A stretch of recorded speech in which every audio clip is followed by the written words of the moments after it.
Hello again and welcome to the Church of St Michael in the village of Cold Kirkby, one of the highest points in the North York Moors National Park, and just a couple of miles from the visitor centre at the top of Sutton Bank. You'll arrive at St Michael's on the track behind me at the end of the 6th stage of the 41-mile St Aelred Pilgrim Trail, having completed the short 1.5-mile walk from St Mary's in Scorton. Sadly, I have to say, this is a church you will not be able to enter, although you can go into the porch to get your trail passport stamped. Hopefully, in this short video, I'll be able to give you a glimpse of two things. Firstly, a few comments about the interior and exterior features of this church, and secondly, the hopes that there are for this building in the next stage of its life. The reason you won't be able to go inside is because this church was permanently closed in 2024 following a period of public consultation. There is no longer public worship here. The building needs significant investment and therefore the building is being marketed for sale. Later on, I'll say a little about what the St Aelred's Pilgrim Trail Society and the North York Moors National Park would like to do to repurpose this building.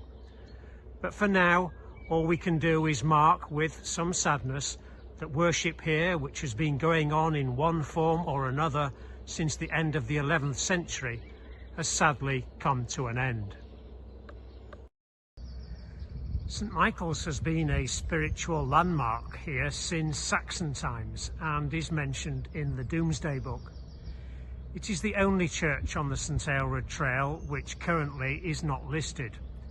Nevertheless, it does contain items of historical interest.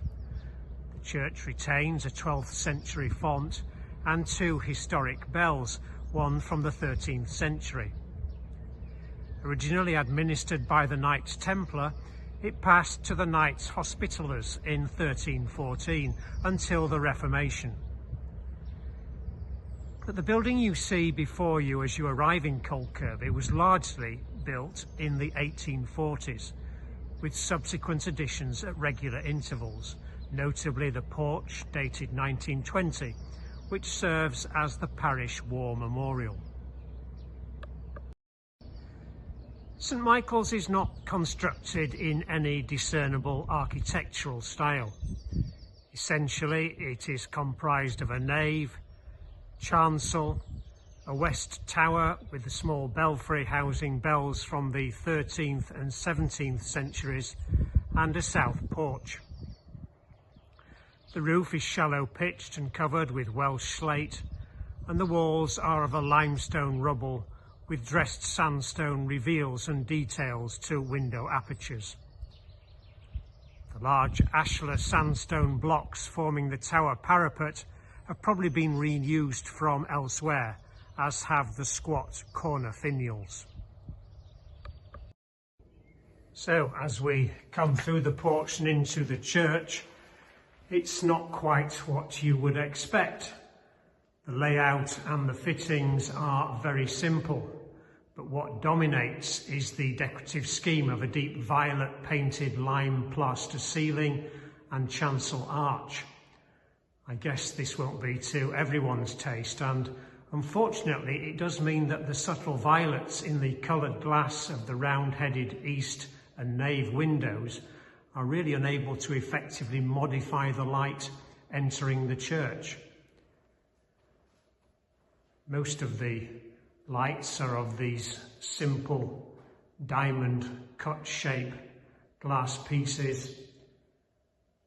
It really is quite a simple church.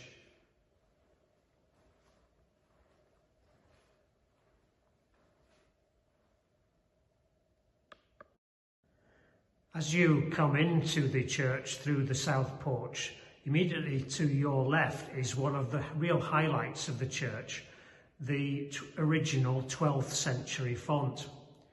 It has an octagonal base on which stands a rounded basin, the basin being covered in graffiti from past centuries.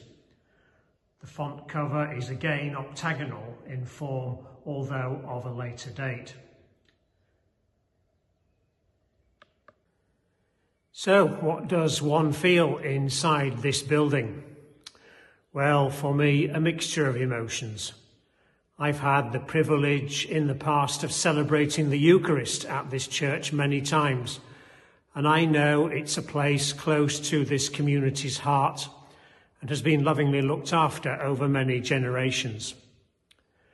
But knowing that it is closed and will not open again to witness the prayers and praises of pilgrims is really a great sadness.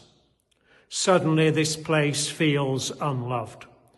A sense of grief hangs in the air, as though this building has somehow died. Of course, we don't need a building to feel God's love. We have this cathedral of creation to bear witness to that, especially here in the North York Moors National Park. And as Christians know well, out of death comes new life and new hope. So what next for St. Michael's? To answer that last question, I've just come round the corner from the church to where the 41-mile St. Aelred Pilgrim Trail intersects with the 109-mile Cleveland Way, one of the country's designated national trails. Thousands of walkers, cyclists and equestrians travel on the Cleveland Way through Cold Kirkby each year, and together with those exploring the St. Aelred Trail and those coming to the nearby North York Moors National Park Visitor Centre at Sutton Bank, there is an urgent need for low-cost overnight accommodation in this part of the countryside.